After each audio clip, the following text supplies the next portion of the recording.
Ан Абдиллах ибн Хубайб деген сахабадан келет. Ал айтат: "Хараджна фи лейлатин матарин ва зулматин шадида."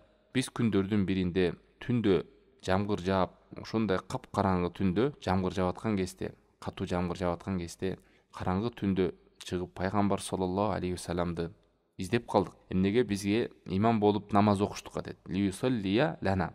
Пайгамбарга жеткенден кийин пайгамбар саллаллаху алейхи вассалам айтты дейт. Факаля кул фалама кул шей. Мага айтты, айткын деп. Мен эч нерсе айта албадым дейт. Андан кийин айтты: "Сумма каля кул фалама кул шей." Дагы айткын ей деп айтты. Эч нерсе айта албадым дейт. Эмне айтарын билбейт да. Сумма каля кул. Үчүнчү жолу дагы айтты, айткын дейт. Ошондо жооп берип атат бул сахаба Абдулла ибн Хубайб: "О Аллахтын элчиси, я Расулаллах, ма акул? Мен эмнени айтам?" дедим дейт.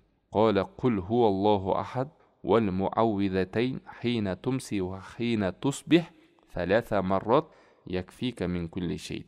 Таң аттырганда, кеч киргенде кул хуаллаху ахадты жана фалакты, насты айткан болсоң, сага жетиштүү болот дейт. Ар бир нерседен, баледен, кырсыктан сак болууга жетиштүү болот дейт. Ушуларды айтуу менен сен Аллахтын буйругу менен, жардамы менен ар нерселерден сак болосуң деп айтат.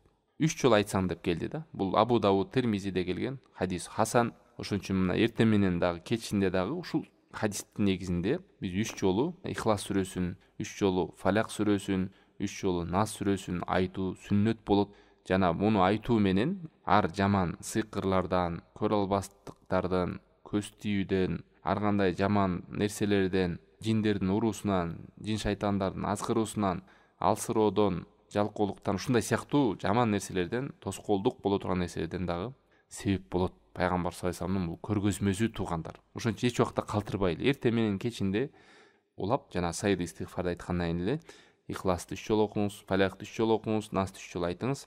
Ошол күндө ар кандай бале нерселерден сак болот деп мына сохих хадистерде келди. Эми бул жерден дагы көңүл буруучу нерсе, пайгамбар саллаллаху алейхи вассаламдын чырайлуу жол менен, мындай бир өтө бир адамдарга жакшылык жол менен үйрөткөндүгү көрүнүп турат.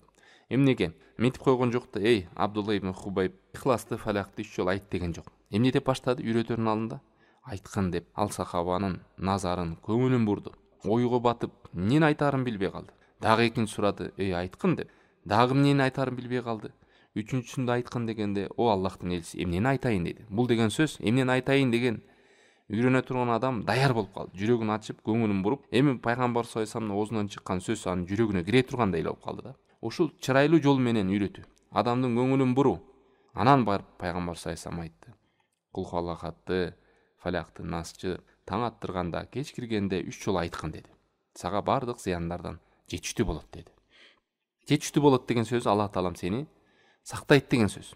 Анан дагы айтып кете турган нерсе, Аллахка болгон жакшы ой менен, жакшы күмөн менен, анан дагы муну тажрыйба катары эмес, кана айтып көрүүчүн эле баледен болот. Эми кече 3 жолу айттым эле, чота бүгүн бир балеге түшүп калдым го, дытып болуп калды го, анан дагы деле бир кырсык болду го деген шек менен бирөө деле айтып жүрөт, бирок мындай болуп калды го десе, анда ал ошол жаман оюна жараша тажрыйба келип ушул жөн айтып көрөйүнчү, кандай экен деп сынап көрөйүн.